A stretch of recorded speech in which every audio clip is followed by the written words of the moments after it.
नमस्कार, मी डॉक्टर पल्लवी। आज आपण सुवर्ण प्राशनाचे फायदे जाणून घेणार आहोत। तर सुवर्ण प्राशनामुळे मुलांचा शारीरिक मानसिक विकास होतो, बौद्धिक क्षमता वाढते, व्याधी प्रतिकारक क्षमता वाढते, म्हणजेच वारंवार आजारी पडत नाहीत आणि जर पडलेच तर व्याधी लवकर बरा होण्यास मदत होते, म्हणजेच कॉम्प्लिकेशन वाढत नाही। तर सुवर्ण प्राशनामुळे स्मृती, एकाग्रता, ग्रहणशक्ती, बुद्धी, मेधा इत्यादी गोष्टी वाढण्यास मदत होतात। वर्ण, वजन, उंची वाढण्यासही मदत होते।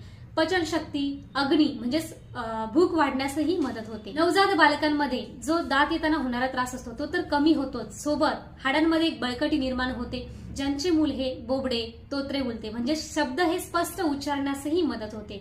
Delay milestone, attention deficit, hyper activity disorder यामध्ये, तसेच मुलांचा IQ वाढण्यासही मदत होते। चला तर मग अजूनही तुम्ही तुमच्या मुलांना सुवर्ण प्राशन दिले नसेल तर नक्कीच आता द्यायला सुरुवात करा आणि त्यासाठी आयुर्वेदीय डॉक्टरांचा सल्ला घ्या। सुवर्ण प्राशनच्या अधिक माहितीसाठी तुम्ही माझा